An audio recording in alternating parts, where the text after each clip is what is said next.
এটা কি করতে হবে? সুন্দর করে পরিষ্কার করতে হবে। এটা কি পরিষ্কার করতেছো তুমি? সুন্দর করে মোছো। হ্যাঁ, সুন্দর করে মোছো বাবা।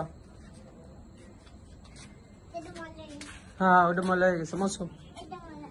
হ্যাঁ, ওটা মোছো মোছো, সুন্দর করে মোছো বাবা। হ্যাঁ, এটা কার গাড়ি বাবা? হ্যাঁ, এটা কি করতে হবে? সুন্দর করে পরিষ্কার করতে হবে।